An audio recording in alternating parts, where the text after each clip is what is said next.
Welcome back for the afternoon session. It's always good to see the level of engagement that, it's hard to get the group to stop talking. That's okay. Can you hear me? Yeah, I mean, I can hear myself extremely loud. So we're going to come east and south on our virtual tour of innovation in New York. And then, of course, we'll go back up north, back to Albany later in the day. And for the afternoon session, I'm going to invite my colleague, Lorette Del Guercio, whom I mentioned this morning, to join us.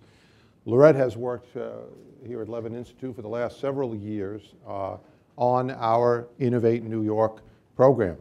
So since Steve isn't in the room, I can call it Innovate New York, iNY. And Lorette specifically was the one who was arranging the public programs that we held in the last year and a half. And on top of that, of forming what was part of the second grant that, and now I can thank Michael Teitelbaum personally, who's here in the front row. Thank you, Michael, and for your support and for Sloan's support.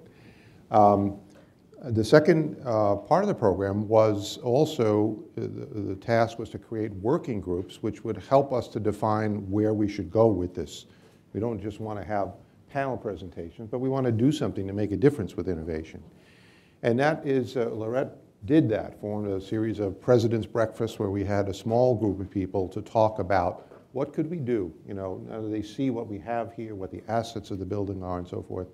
And as I said, part of the direction is this statewide network, and the other part that Lorette will talk some about is women entrepreneurs and investors.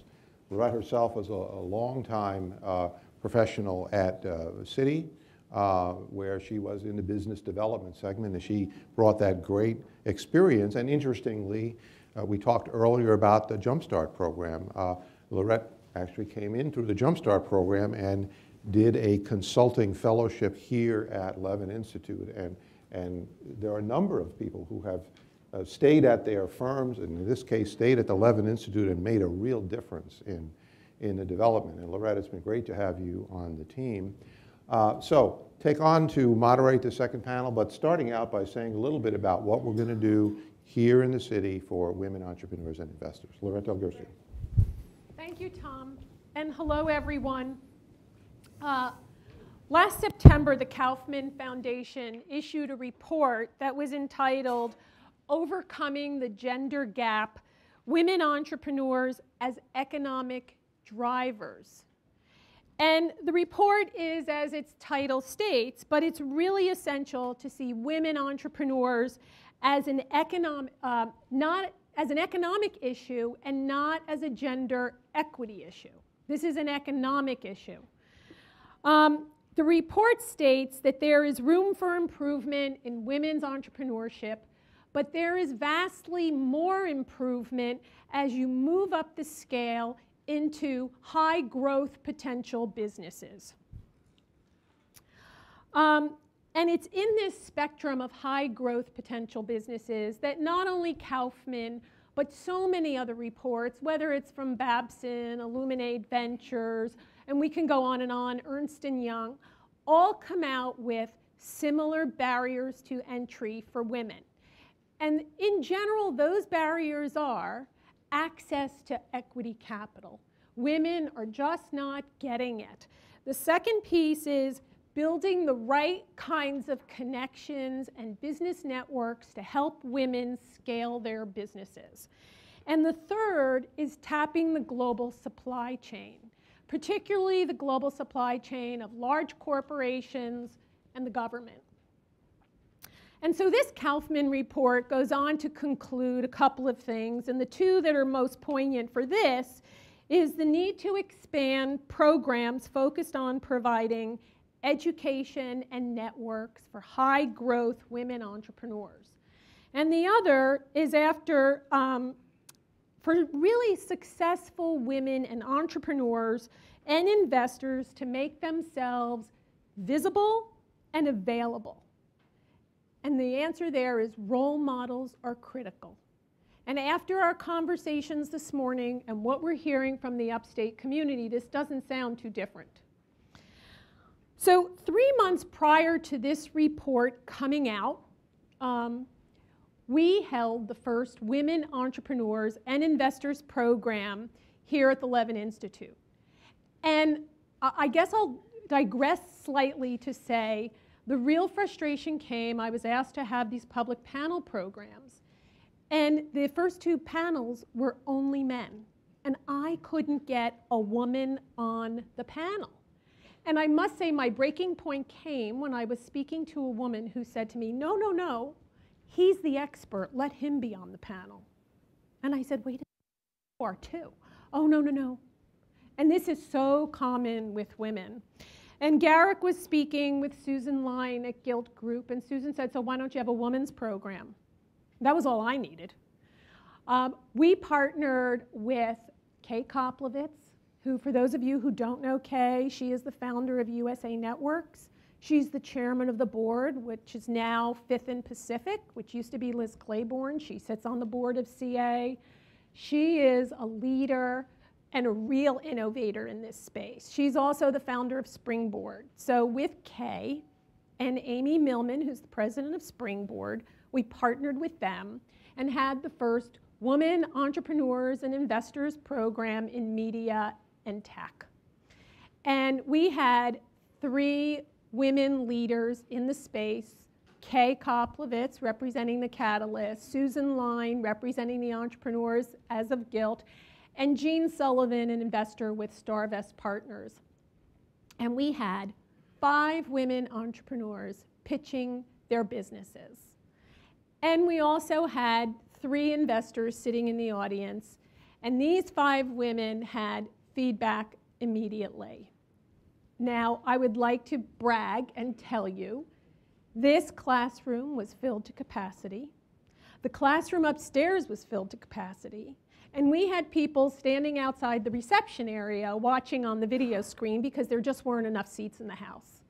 And as Garrick Utley likes to say, we hit a nerve. So the second program for women entrepreneurs and investors was held this March. And that one was on building great partnerships. And once again, we had a great panel, and we had 2 very seasoned, successful serial women entrepreneurs tell their partnership story. And that program also filled this room to capacity and was well received. And we asked for feedback from all of our programs. And not only was the feedback outstanding, but what we continue to hear is people want more programming, more experts, more pitches, and more entrepreneurs sharing their life lessons and lessons learned through entrepreneurship. And what was really cited there was the fact that Kelly Fitzsimmons, a serial entrepreneur, told her first partnership story and what a disaster it was. And at the end of that failed business, she had $5 million in personal debt to pay off. And most people walked out and said, what do you do then? And here she is, a very successful serial entrepreneur. So we've clearly identified a need, and I'm pleased to announce that this fall, the SUNY Levin Institute will formally launch the Women Entrepreneurs and Investors program.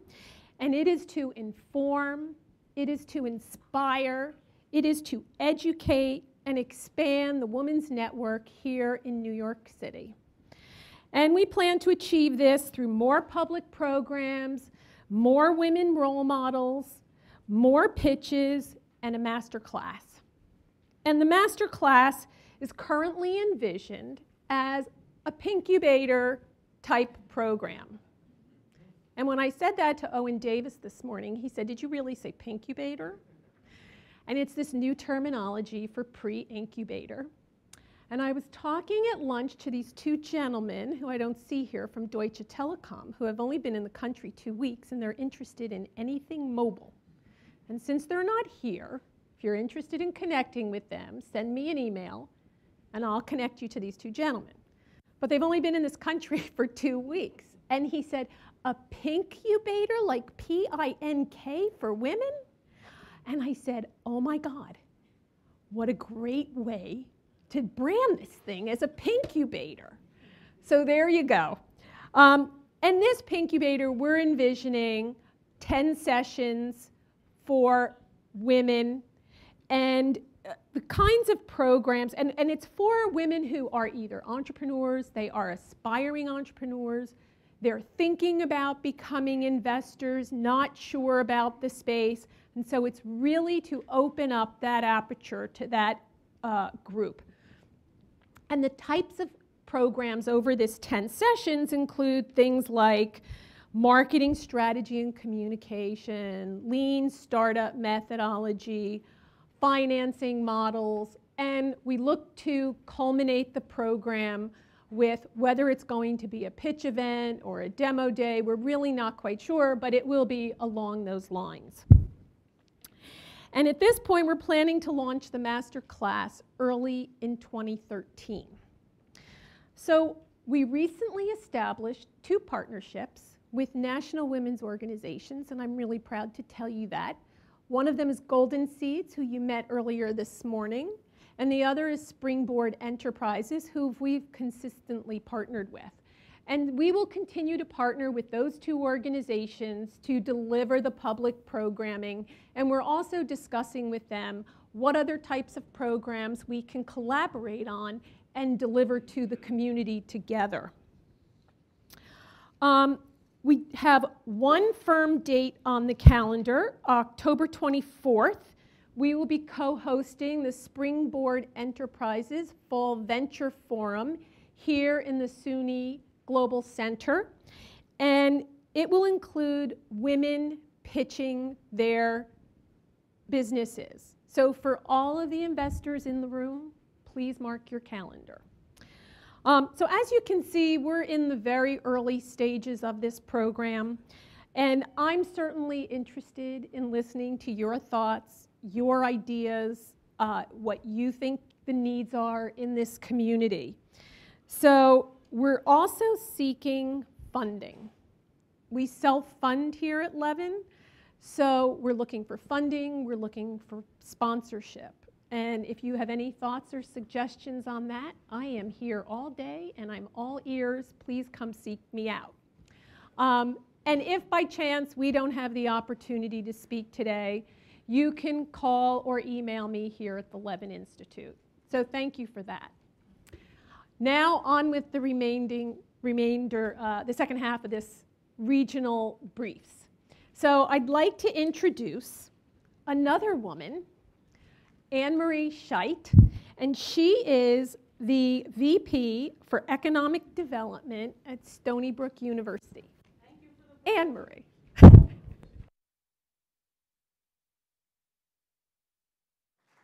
I'm actually the Director of Economic Development. I report to a gentleman who has that title. But I could have claimed it. Oh, no, Greg is here. I can't have claimed it. Okay. Thank you, Tom, for giving me this opportunity to show off the Long Island region, which, from the Long Island perspective, is one of New York's great under-recognized assets. Long Islanders believe that the financial community in New York City either looks over us to Boston or turns its back and looks out to Silicon Valley. So this is an effort to try to draw the attention a little bit. There were many logos that might have been up there. These 2 were chosen because the Long Island Angel Network and the Capital Alliance are the 2 organized groups of investors on Long Island. The angels invest as individuals, although the process of creating a sidecar fund for those angel investments is underway, and we'll be looking at the legal documents for its formation at our next board meeting at the beginning of July. And the Alliance is a presenting organization. Its members include VCs and sources of asset-based financing. This is a structure to which the morning program accustomed you, so I won't linger over it. All right, key regional facts. Long Island is the largest island in the continental United States. The center of it, the 60-mile point, is 59 minutes from Penn Station on the Long Island Railroad. Its airport is served by Southwest, U.S. Airways, and a couple of other household names. High technology on Long Island originated in defense aerospace, and then after the fighter jets came the lunar module, which was designed and built on Long Island to deliver people to the moon. On one notable occasion, after an explosion in the command module on the way to the moon, and which prevented a landing, and a great deal of ingenuity and creativity under enormous pressure, as you might well imagine, it delivered people safely back to Earth. This was not ever intended. It was intended to operate in an airless atmosphere. So you can imagine the tension that engendered. This whole episode was dramatized in a movie called Apollo 13 with Tom Hanks. Now, there's no airframe manufacturing on Long Island anymore, but in addition to Northrop Grumman, Fortune 200 companies on Long Island include CA Technologies, the mobile division of Motorola, and Astellas Pharmaceuticals. Astellas is a Japanese firm that acquired OSI Pharmaceuticals in a colorful way about a year and a half ago. OSI, his original name was Oncogene Sciences, and its technology came out of Cold Spring Harbor Laboratory and the National Institutes of Health. But Long Island's awakening giant is its unusual concentration of world-class research institutions. As I think Mark Fasciano mentioned this morning, those institutions, which are the second bullet on the slide up there, bring to Long Island approximately $1 billion a year in R&D funding, most of it from the federal government. Brookhaven is the only broadly capable federal lab on the eastern seaboard. Stony Brook co-manages it through the good offices of the Research Foundation of SUNY, thank you, Bonnie, with Battelle Memorial Institute for the U.S. Department of Energy. Brookhaven's facilities bring about 4,500 scientific and industrial users a year to the area. Those facilities include the Center for Functional Nanomaterials, you can guess what that's about, and currently include the National Synchrotron Light Source 1. In about another 18 months, they will include the National Synchrotron Light Source 2, which will be the source of the world's most powerful X-rays. Brookhaven originated nuclear medicine, continues to provide radioactive isotopes and all kinds of stuff like that. It originated the medical application of PET scanning, which is now used for literally millions of diagnostic procedures a year around the world. Maglev, magnetic levitation as a means of transportation, has not caught on in this country as it has in other places. 7 Nobel Prizes have been awarded for work that was done at Brookhaven. Cold Spring Harbor is, of course, one of the most distinguished private molecular biology laboratories in the world. 8 Nobel laureates worked at Cold Spring Harbor, including James Watson, the co-discoverer of the structure of DNA. Cold Spring Harbor's current research focus areas are cancer, neuroscience, and plant genetics. The Feinstein Institute is the youngest of these 4. It is based at North Shore Long Island Jewish Health Systems in western Nassau County, which is the nation's largest health system. It has 800 researchers and brings in about $40 million a year. Stony Brook, as the second youngest of those facilities, has thus far been responsible for only 4 Nobel Prizes, but I would point out their diversity: physics, medicine, economics, and the Nobel Peace Prize. A number of Stony Brook researchers were part of the International Panel on Climate Change that received the Peace Prize a couple of years ago. I should also point out that the prize in medicine was awarded for the science underlying nuclear magnetic resonance imaging. The first MRI image in the history of the world was created at Stony Brook, and I am told that it was of a clam that Paul Lauderber's daughter harvested from Setauket Harbor. And we do have a Marine Sciences Center, so it all hangs together. Stony Brook does between $180 and $200 million a year in sponsored research. Got to watch myself with two representatives of RF here. It is tends to be, in most years, the technology transfer leader in the state university system in terms of invention, the usual metrics, invention disclosures, patent applications, issued patents, and executed licenses. There are about 450 US patents in the estate right now. And all 4 of the drugs that have been approved by the FDA from the SUNY system have come from Stony Brook. One example is ReaPro, which was the first monoclonal antibody-based cardiovascular drug. It is still recommended for all cardiac angioplasties. Investor climate. I just want to say a couple of things here. The new alliance, Accelerate Long Island, has been formed as a not-for-profit by leading regional companies, including CA, and investment funds, including CanRock, which Mark Fasciano talked about this morning, and the 4 major research institutions that I just described, and Hofstra University. Accelerate's mission is to accelerate the commercialization of technologies from those partner research institutions. Alongside that, a modest pre-seed investment fund, the Long Island Emerging Technologies Fund, has been established, and its purpose is to accomplish some of the de-risking of early-stage technology development that could help move the most promising technologies more rapidly toward the point where they are investable by the private sector. Mark indicated that CanRock and a couple of other local funds have joined together. It's about a $2.5 million capacity, and its focus is indeed in technology development, getting the stuff ready to the point where the private sector will be interested in it.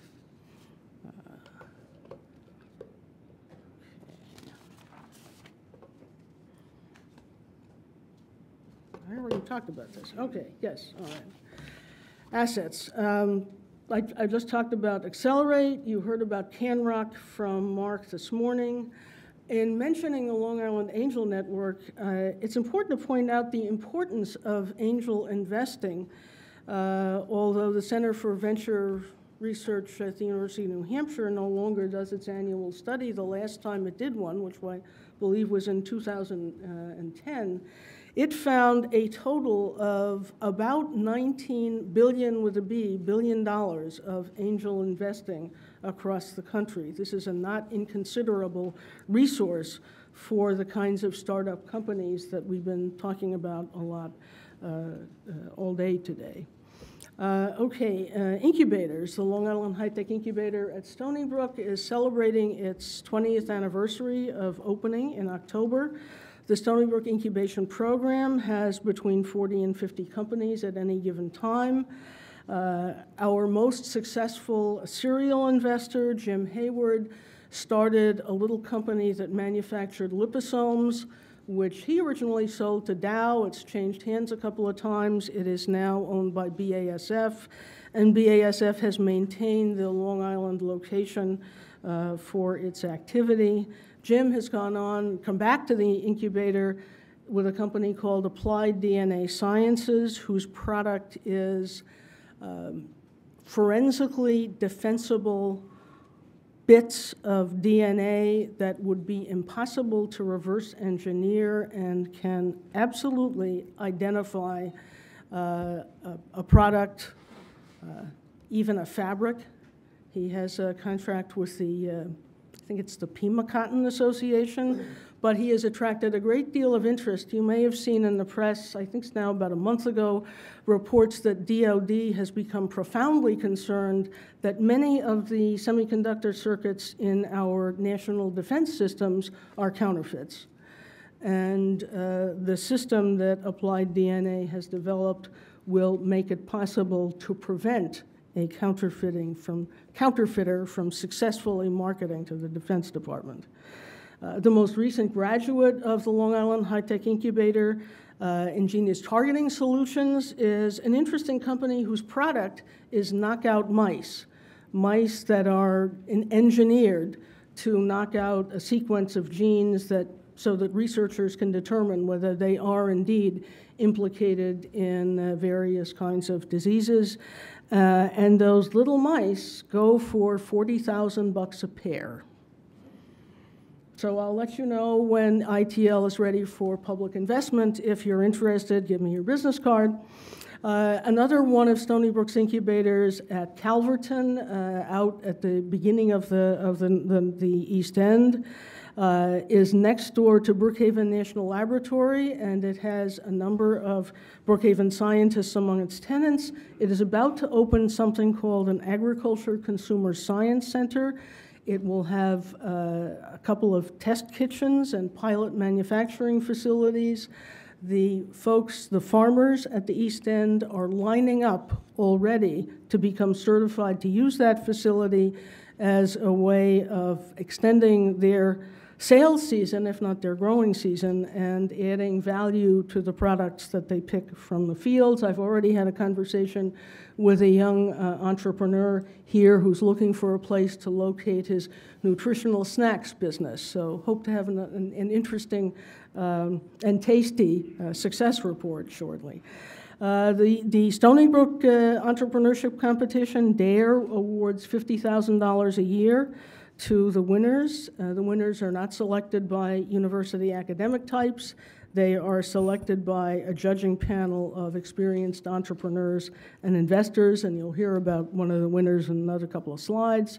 Broad Hollow Bioscience Park was built as the home of OSI, now Astellas. It has just requested, through the Regional Economic Development Center Council process, investment for a 30,000 square foot multi-tenant building that will address the severe shortage of wet lab, early stage biotech space on Long Island. Our wet lab space at the Long Island High-Tech Incubator is full, and we have a waiting list, so we'll be happy to see that arrive. The Stony Brook R&D Park is a 245-acre development that supports 3 of the 4 strategic plan industries that were mentioned on the first or second slide. Clean tech is supported by the Advanced Energy Research and Technology Center. More about that in a moment.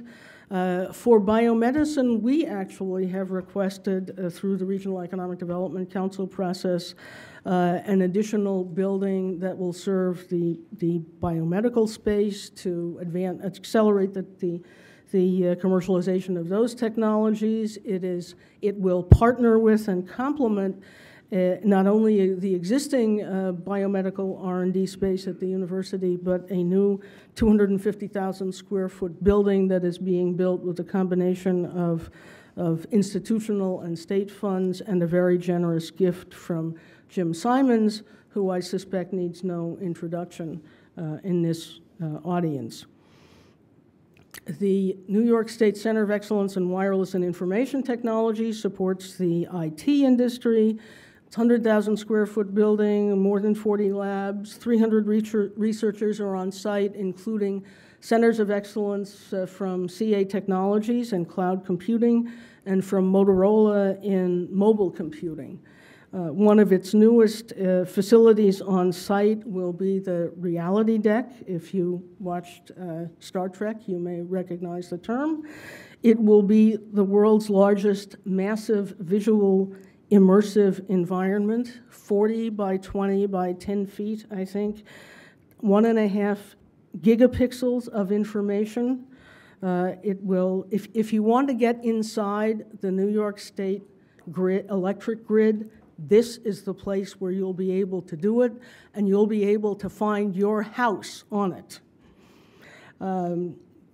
This will be advanced by the expertise. Oh, okay. Oh, no problem, Laurette. You can put the hook down for the moment. I think I'm on schedule here.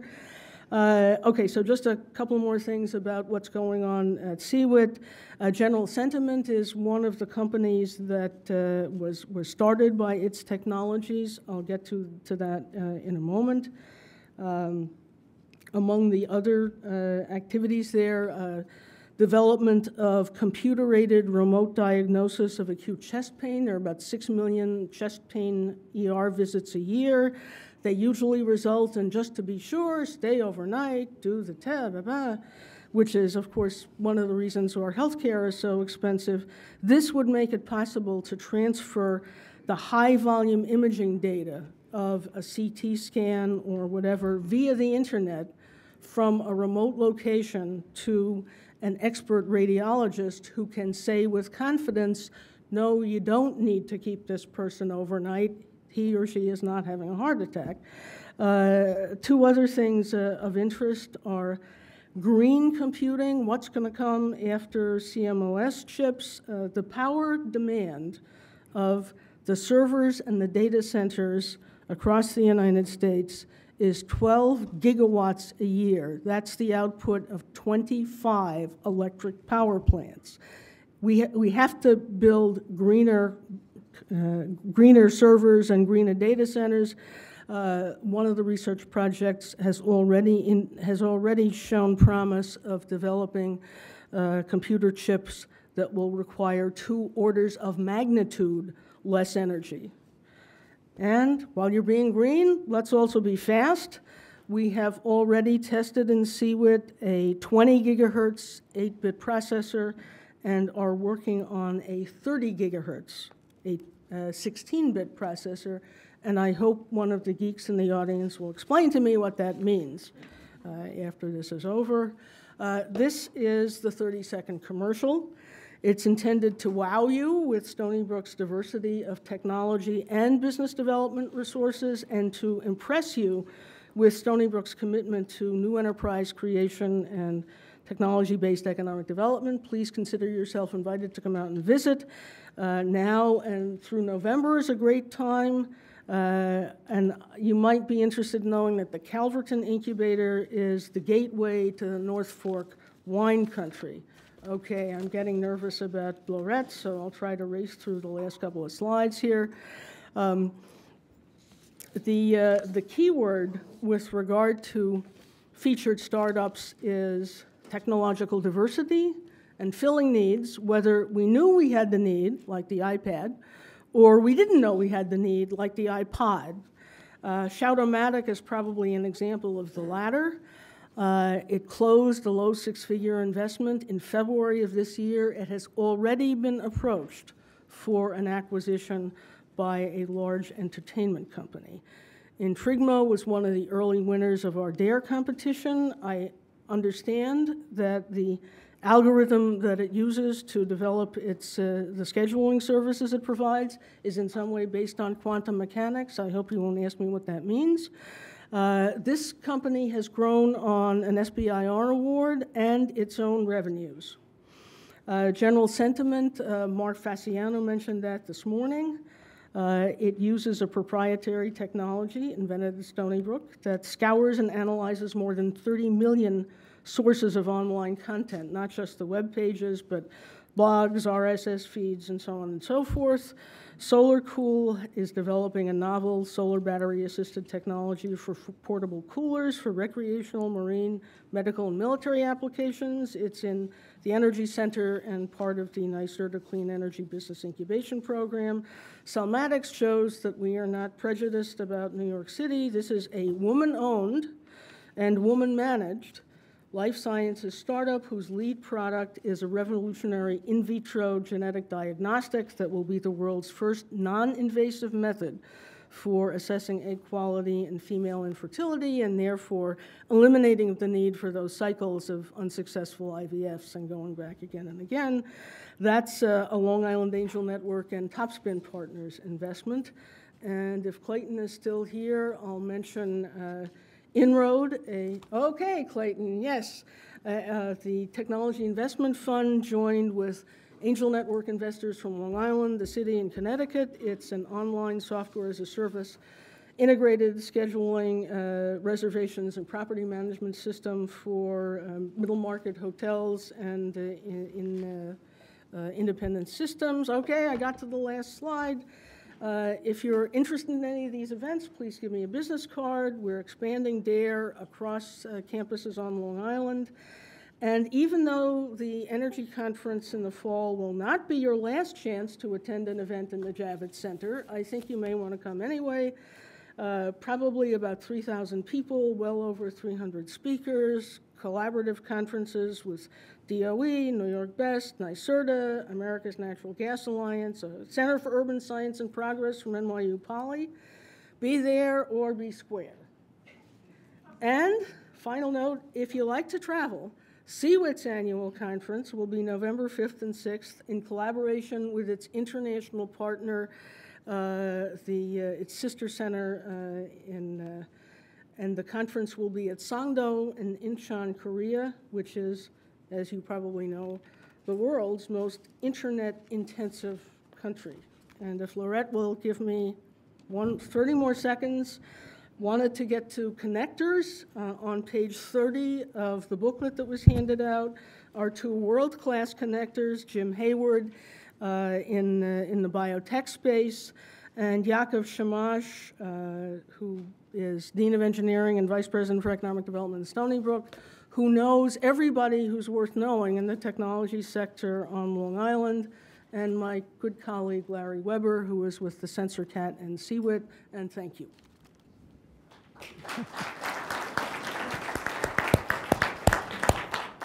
Thank you, AnnMarie. Our next speaker is Chirag Desai. He is the Vice President and Director of Operations for IVR Technologies, and he'll be discussing the Southern Tier. Thanks, Laurette, and thanks, Levin Institute, for setting this up. I think this is really important. I know in my conversations I've been upstate, we often talk about, either the lack of or the dearth of investment or the dearth of entrepreneurial activity, or even really the key is the dearth of idea flow. Having people in New York City, having people in the universities in upstate, really sharing these ideas, coming up with new ones. All right. So I split my time. I'm representing the Southern Tier, Ithaca, and Binghamton. I split my time between Ithaca. I live in Ithaca, and I also work in Buffalo IVR Technology Group is in Buffalo as well. I'm a mentor for the Start Fast Accelerator that is in its inaugural year in Syracuse this year. We have about 9 teams that we're supporting through the incubation and also giving them some very small amounts of seed funding to help them along. And I'm also involved in a startup related to the healthcare industry and software. Just a quick preface, I'm not a fund manager, I'm just an entrepreneur. I've just run businesses for the past 10 years. So my talk is a little more geared towards the entrepreneurial community, and I think from the investor side, I think while you're also interested in what kind of money is involved, I think you're also interested in what kind of deal flow you're going to get from the activity, knowing who the entrepreneurs are, and how can you get connected with these individuals. I mean, we're still in New York City doing this presentation. You're going to meet a lot of us in upstate, and where do you go to find these entrepreneurs? And that's a little bit of what I am hoping to help you with. Quick facts with the regional facts here. Ithaca and Binghamton area, top employers, Cornell University. Cornell has the Roosevelt Island that went through here earlier this year. So you're all familiar with that. A lot of the startups that come out of Cornell is very life sciences, healthcare, or material sciences related. Borg-Warner is another top employer, United Health Services towards Binghamton, Lockheed Martin towards Binghamton as well. Key sectors, as I mentioned, medical and life sciences, healthcare, manufacturing. We have through both Lockheed Martin and Borg-Warner. High technology, a lot of startups, again, spinning off of Cornell University. They have a lot of tech transfer occurring through there. Kuiga Venture Fund usually is a pretty big supporter of this. And information technology. Information technology, a little bit more about that. What we've found is there's definitely software and IT coming out of universities. Unfortunately, a lot of the IT and software development, the tools, the skills are not actually taught in universities. Your web development, your scripting languages, and so on and so forth. A lot of them still concentrate on lower level programming and so on, C++, Java. So that is a serious gap, both from a source and a demand perspective, because again, most of the effort in software is being homegrown. So one of the efforts I'm involved with in Ithaca, which I'll talk about in a little bit later, is trying to bring these entrepreneurs out of the woodwork, because they're usually hidden in the community. That we're finding that more and more, especially in Ithaca, and definitely in the Buffalo arenas for sure. Investor climate opportunities and needs. There is a growing investor ecosystem. Again, part of this is this conference is really good for this. We're getting more interest in startups. We're getting more interest in the kind of entrepreneurs that our region is putting out. Definitely a lot more in the life sciences healthcare arena. We need seed funding to A-Series. We have decent providers for this, but at the same time, we can always use more. I mean, by no means are we awash in money. And we definitely need more B-Series specifically for life sciences, because they need a lot for capacity building. They need a lot larger investments and follow-on investments for that. Majority of investments going to university-based research. Again, I'll keep coming back to this because this is my world, is the software and IT side of things, representing a lot of the entrepreneurs that I speak with, meet with throughout the region as I travel back and forth, Buffalo and Ithaca. Software and IT startups, they require response, and you may be like, well, how can I respond if I don't know what's coming out? So that's a little bit of what does need to happen on our end, is getting these meetups going, getting these groups to come out of the woodwork. I know for example, Rochester has its several web meetups on meetup.com, and so does Buffalo, and we're starting to do similar in Ithaca and Binghamton region as well. But once they're there, I want investors, I want all of you to be able to come by, meet these individuals, because they may or may not come this direction. We don't know. Startups are cheaper to start in upstate. Cost of living is lower. This has been a conversation. You may be familiar with Nasser Ali from Seed Capital Fund of New York, Central New York. The conversation is part of the whole Start Fast program that we did. Was there's a good. One of the biggest reasons why a lot of entrepreneurs tend to leave the region, especially in the software world, is because of mind meld. We're having trouble finding peers who may be able to help us with our problems, who may be able to problem solve with us, be our partners. So one of the toughest things we find is finding CTOs in this arena in upstate New York. And so that's a lot of what we're trying to do by creating these incubators, these accelerators, and so on. Entrepreneurial assets, connectors. Upstate Venture Connect is a very big one with Martin Babinek and Nasser Ali. Ithaca Venture Community is something that I'm co-hosting with a good colleague of mine, Lisa Miller-Out from Singlebrook Technologies, who's in Ithaca. And I'll tell you a little bit more about that. And then Finger Lakes Entrepreneurs Forum, which is also another entrepreneurial region that actually goes up towards Geneva and tries to capture the entrepreneurial activity from that direction. None of these are specifically tech-oriented. They're fairly broad. I think the idea is to get conversations going, find the entrepreneurs, and understand what kind of economic impact we can have. The advisors, a lot of these are, again, from my personal contact list. Many of you may already know them just from the investments that they've done or them being investors themselves. Brad Treat from Mesmerize, Chuck Storman. I mentioned Brad Treat specifically because, again, he is a mentor for us at StartFast, along with myself and several others. I encourage you to go look online to startfast.net and look at the mentors list, because there's several up there. Zach Schulman from Kuga Venture Fund, Nasser Ali and Tom Shriver from Novamere. Service providers, again, all of these advisors are related to this, but then we have specific ones in Ithaca. We have Sharp Walker that can help you with accounting and finance and mergers and acquisitions if there's any of that activity. Miller Mayer specifically with business and IP law. And again, the funds, the angel groups will be able to direct a lot of them, entrepreneurs, to the right service providers there. A couple of featured startups, successful investments. SiteSpeed from out in Binghamton. It was a video conferencing solution. It exited via sale to Logitech, came out of Binghamton. Kionics, you may be familiar with this, again, came out of Ithaca from Cornell, and it was exited via sale to Rome Semiconductor, which assumed they're a lot of their technology. Featured startups. RevoPT, this is a brand new startup. It's one of our portfolio startups at StartFast.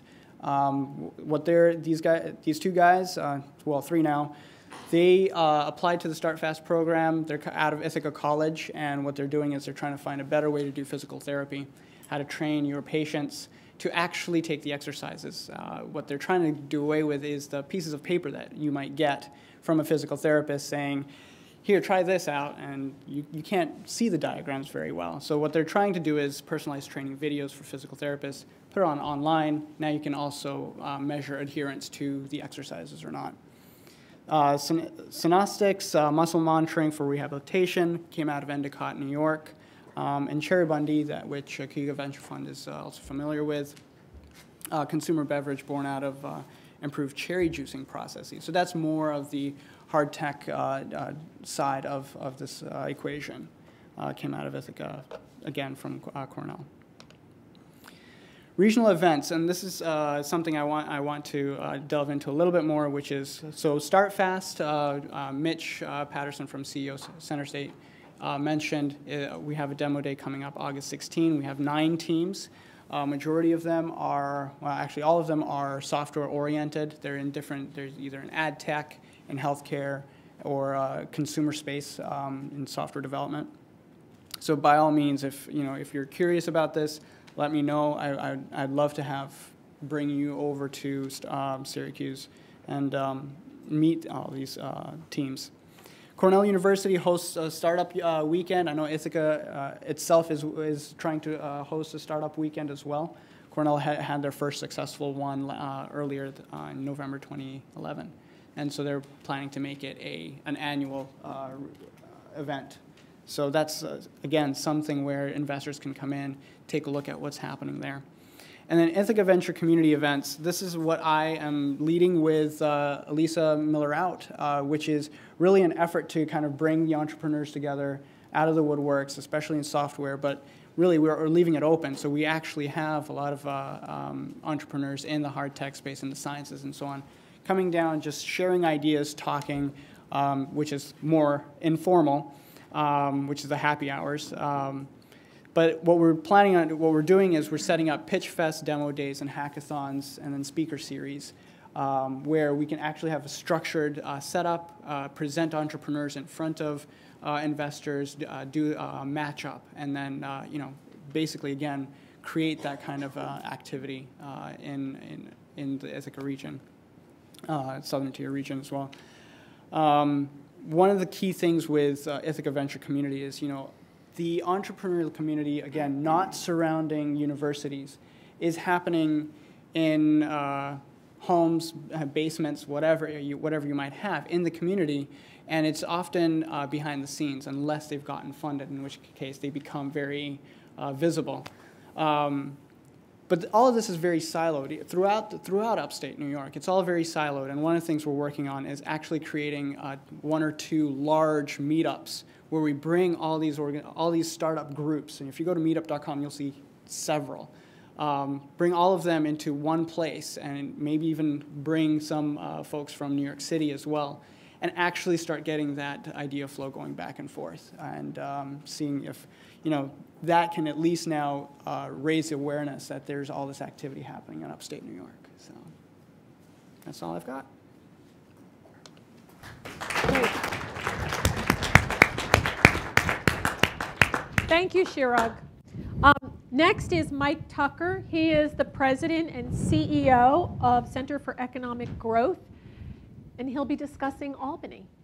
Good afternoon. I'm delighted to be here this afternoon, and I particularly want to thank the Levin Institute, Tom Mobus and his team here for hosting this event. When we've talked over the last several hours about the different strengths and assets and opportunities and needs of the community upstate and the opportunities that exist not only for upstate to benefit from the proximity to the financial capital of the world here in New York City, but to break down the silos that were just discussed, I think is a tremendous opportunity, and it's a great tribute to the memory of the late Neil Levin. The Center for Economic Growth is an 11-county regional economic development organization in Albany. We're a comprehensive resource for companies seeking to do business in the region. We're a not-for-profit, membership-based organization with 300 members in business, government, education, and the not-for-profit sector. We also serve, like High-Tech Rochester, who we heard from this morning, as one of 10 NYSTAR regional technology development centers, supporting advanced manufacturing and technology, and we are collectively part of the NIST Manufacturers Extension Program under the Department of Commerce. We work to, as an organization, to grow existing companies, attract new business and investment, and prepare our region for growth. We also run an affiliate program called the Chief Executives Network for Manufacturing, which is 75 small and medium-sized manufacturers throughout the capital region. And we recently initiated a board-driven initiative to promote workforce development and 21st century education. As I'll discuss in a few moments, we've had a tremendous public-private partnership investment in New York's capital region. We will hear from Dr. Calieros from the College of Nanoscale Science and Engineering later following my remarks. And we've just been able to parlay this public-private investment into a tremendous opportunity, a once-in-a-lifetime opportunity.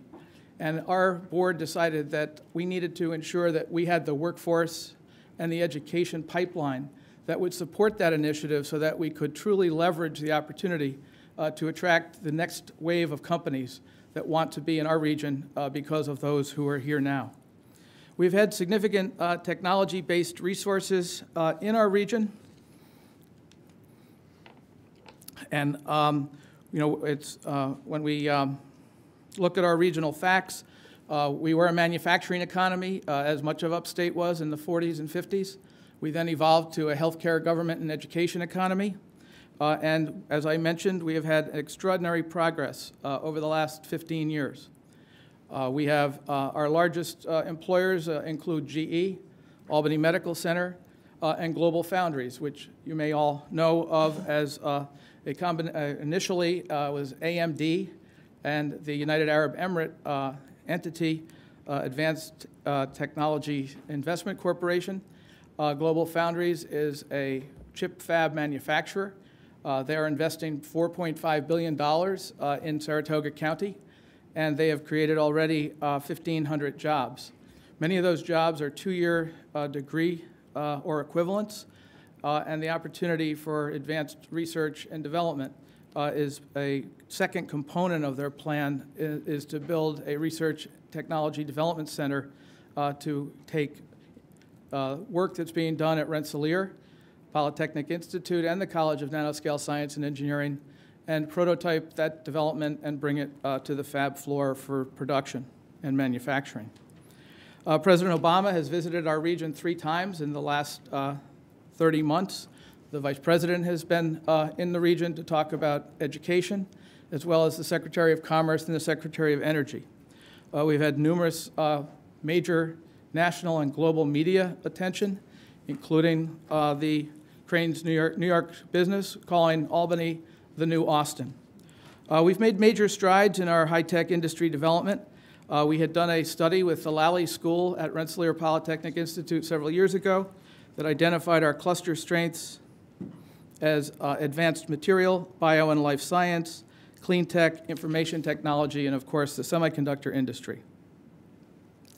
In the semiconductor industry sector, we have had the opportunity, as I said, to attract global foundries and their tremendous investment in the supply chain and service providers and research and development opportunities that we believe will follow them. We've achieved national and global status as a semiconductor educational arena, much to the strength of Rensselaer doing advanced material and other nanotechnology research, and then the developmental and testing and development work that's being done at the College of Nanoscale Science and engineering that is with the, as part of the SUNY University at Albany system. We're continuing to hold the edge in the semiconductor arena. Governor Cuomo announced in September a new $4.8 billion initiative headed by Intel, IBM, Global Foundries, and others that will perform research at CNSE on the next generation of semiconductor wafers, the 450 millimeter wafer. And nanotechnology has clear applications, as you know, across many arenas, including advanced materials, information technology, and biotechnology. In the advanced renewable energy sector, last year the Brookings Institute did a study that found our metropolitan area to have the highest concentration of clean energy jobs in the nation. I mentioned the work that's going on at GE, including an advanced battery plant and ongoing research at the GE Global Research Center in Niskayuna, where there are over 2,000 PhD scientists employed. And last year, the College of Nanoscale Science and Engineering won a $58 million federal grant to create a photovoltaic manufacturing consortium. And we're home to companies like Plug Power, which is a leader in fuel cell technology. In the biotechnology area, our region has all the ingredients to thrive as a biotechnology and life science cluster. We have several of our institutions of higher education, not only Albany Medical College, the Albany College of Pharmacy, the University of Albany, Rensselaer, and others who have strong research programs and initiatives in this field. Our hospitals are undertaking exciting biomedical research and patient care. Albany Medical Center is the only academic health science center in our 25 counties in northern New York. We have the Wadsworth Lab at the New York State Health Department, and we have many examples of successful private sector biotechnology companies, including AngioDynamics, Albany Molecular Research, Crackler Scientific, Taconic Farms, and VEC Technologies. We've received 157 National Institute of Health Awards totaling $69 million last year as an outgrowth of Governor Cuomo's Regional Economic Development Councils. Albany Medical Center, the University of Albany, and Rensselaer has initiated the Capital Region Research Alliance. And we look forward to seeing the progress and development that will come from that. Our investor opportunities, we have some of the same issues that we've heard from our neighboring regions in upstate New York about venture capital funding. Our pipeline of investable opportunities exceeds our capacity, which is why the opportunity to have this forum to highlight our various regions amongst each other and to the greater metropolitan New York City area is a great opportunity. Valuations are not inflated in our region, and we have a great opportunity with local investors who are willing to co-invest in projects with venture capital firms that have been able to do some of the research and due diligence that perhaps an individual who has money in our region is not in a position to do on their own. In terms of our needs, we have industry-specific mentorship and CEO talent needs, which is something I think we've heard from everyone who spoke today. I think that we're looking for funding support to advance innovation and ideas across the spectrum and through the continuum of the funding mechanisms, from pre-seed through seed through A-round companies. And we also are looking for management talent. You know, we're very fortunate to only be 2 hours and 15 minutes from New York City, which gives us an opportunity to be able to attract people to come up and do consulting, do day work with companies who are startups. We do suffer from the fact that when General Electric had a different model for their research scientists, many retired at the age of after 20 or 25 years and began to create startups. That doesn't exist anymore because of the mechanisms of corporate governance of research and proprietary patents and other aspects of that corporate world. We have a very robust entrepreneurial ecosystem.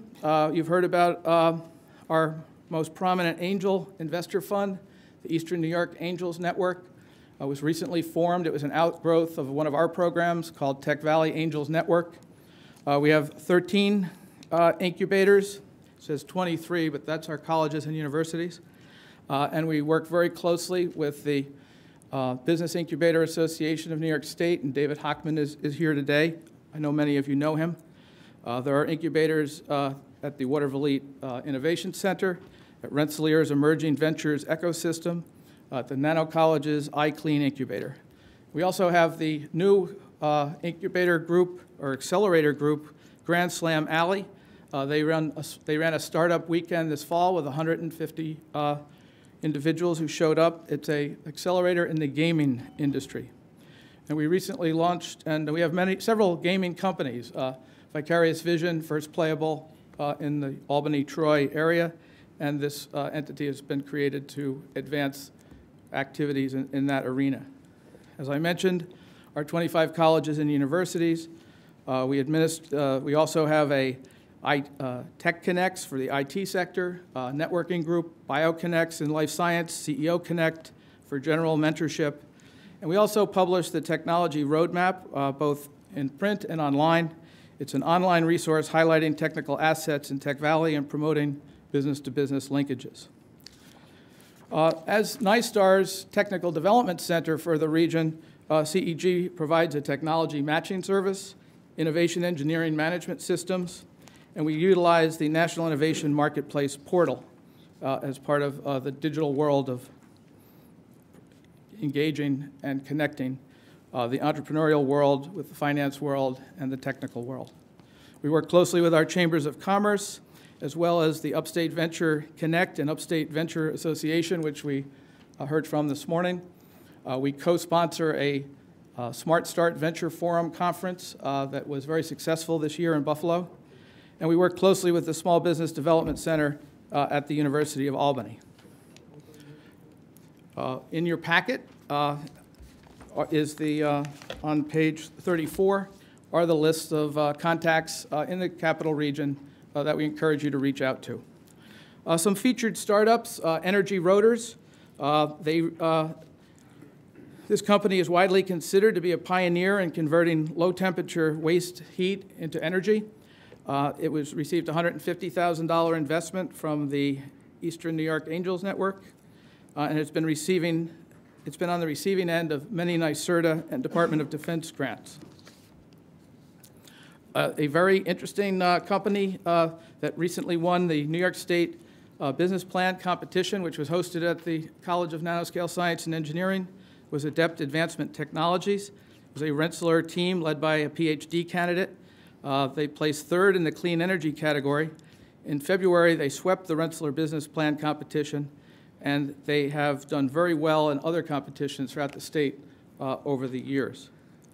Freeform Fiber in Saratoga is a new technology to manufacture high-performance materials. Micro-Organic Technologies in Troy is a once student-led company focusing on reducing solid waste in food processes. Hocus Locus, which is not related to Hocus Pocus, but it is the first, it's a University of Albany biotechnology spinoff that's built around software developed at the university, showing the interconnectivity and synergies between biotechnology and IT. And finally, Cardio Mag Imaging in Schenectady, which is engaged in the development and commercialization of cardiac diagnostic devices. Our regional events, I mentioned Start Smart with Unitech Venture Forum. Our Venture B Plan series is a monthly event that occurs at Rensselaer Polytechnic Institute. The RPI Business Plan, the New York State Business Plan competition, which is coordinated by UAlbany, and the upcoming August 1st Uvanni Networking Day at the races. Many of you know Saratoga is the August place to be. We appreciate the opportunity to be here today, and I look forward to our keynote speaker. Thank you very much.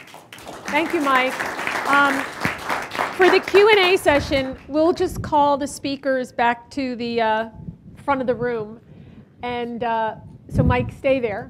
We're going to have everyone come back up. And, yeah, right, and quickly do this. You know, one of the things I'm pretty amazed at as I listen across the board is just exactly how much is really going on upstate and so many of the opportunities. The other thing I continue to hear across the board is the number of grants. And the one thing I will say is thank goodness for the US government funding so much of this research. And, you know, it certainly leaves us curious where our government goes given the deficit, and what that kind of an impact would be in upstate New York. Please, if you're going to ask a question, press the red button, speak into the microphone, and who has a question?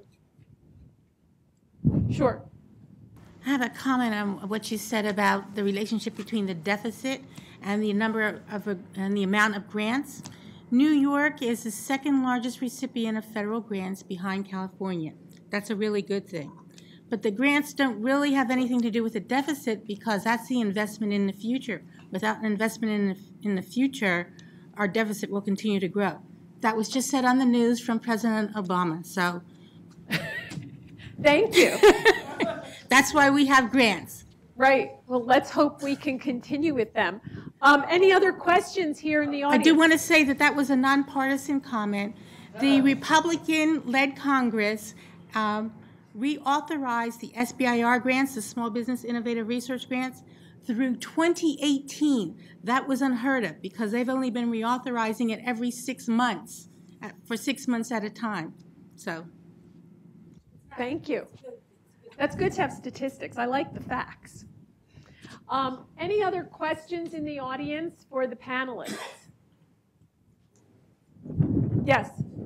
Hi, my name is Rich Salute. I'm a partner out on Long Island at J.H. Cohn. The Jobs Act, and give me your perspective on that, specifically crowdfunding, and how you think that might or might not supplement the seed capital necessary for the entrepreneurs that you're trying to create.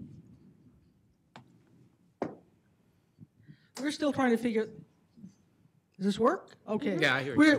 We're still trying to figure that out, and in fact, we are engaging the help of the Angel Capital Association, which has done a kind of an all-hands synoptic view that we are going to get hold of. We heard a story earlier today about a crowdfunding failure that was followed by a classic venture investor success. And I know that some of the entrepreneurs we're working with have sought crowdfunding. One of the companies that presented to our board just a couple of months ago raised $40,000 through Kickstarter. And the different funding mechanism. Kickstarter sounds a little bit more persuasive to me as a perspective, looking at it from the investor point of view.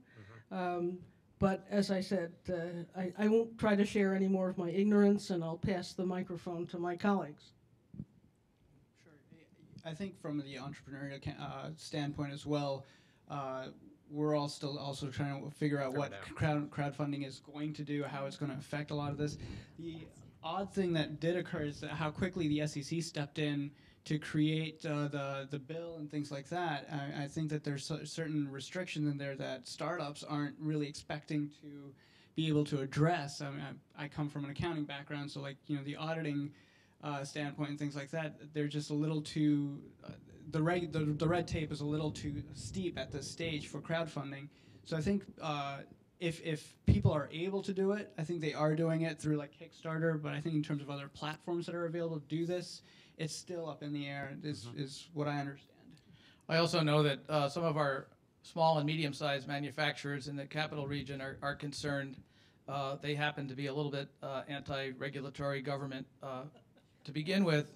And so if the early-stage companies are kind of not able to participate because of the fact that they won't be able to meet the criteria, and the mid-sized companies stay away from it because they don't think the cost-benefit analysis is worth the effort. Will the money be adequately deployed, and how will that work? And I do think those are all issues that we're all looking at, and as the next couple of weeks and months go on, we'll hopefully have some answers to. Any other questions? Yeah, I have a question. This is to, is AnnMarie, right? Yeah. So you talked about this the hollow chamber that's being developed in Long Island. Could you talk about that a little bit more? The holodeck? The holodeck chamber. To use the Star Trek term? Yeah. I pretty much told you all that I know, but I'll try to say it in a different way. It's a 40 by 20 by 15 foot box. inside which are deployed, I think, 360 large-scale monitors, high resolution, capable of a total informational content of 1.5 billion pixels. And the objective there is to be able to visually display big data in both 3D visualization form and other forms. We have had requests from NIH, NASA, DOE, and DOD to be able to use the facility when it's operational. Those are all federal agencies that obviously deal with very large data sets. The additional advantage that we bring as the location for that facility is expertise in 3D computer visualization. I didn't mention the virtual colonoscopy technology, which the Research Foundation has non-exclusively licensed not only to a startup, but to several large biomedical instrumentation companies whose names are household words. So are you saying, I just want to understand, so you're saying that this I'll be able to see a colon in this thing? I will be able to see, is that if what you should choose to do so, yes, and okay. You would see it in, I don't want to say nauseating detail, but very, very discrete detail. Interesting. And when is it operational? Sometime this summer. Really? Okay. All right, great. Yeah, get in touch. Sounds like you should have Katie Couric there and doing a special on it. We've got to get the media at these places. This is right up her alley. I didn't read it that way. On your question, I think that when you look at the deficit and you look at the demands on government and government spending, I think that some of the public-private partnerships that we've seen in our region, particularly at the College of Nanoscale Science and Engineering, which I know you'll hear more about shortly, are really models not only for New York State but for the country. I also think while the governor's regional council process isn't perfect, it has brought a focus to having businesses, government, education understand that you have to begin to develop economic opportunities without full dependence on government funding. And I'm hoping that as the council process evolves, the strategic plans that have been developed in the 10 regions around the state will be used not only by the executive branch but by the legislature to reprioritize funding so that there will be funds for projects and programs that doesn't exist today. And I think it's been a great start and a great evolution, and I think the governor's leadership in bringing regions together, now bringing cross regions together, and now refocusing budgetary priorities using the regional strategic plans has been a great effort. Thank you. And in conclusion, I would like to add one piece is large corporations have tons of cash. They are just awash in cash, and they are looking for great ideas. And so perhaps as we move forward in this discussion, we can talk about how best to engage large corporates in this and getting corporations involved as opposed, I mean, if those people who don't want large governments need to engage large corporates to do this. So I'd like to thank the panel. We are going to take a short 10-minute break. Our keynote speaker, Dr. Alan Calleros, is here, and we'll be going into that right after the break. So thank you so much.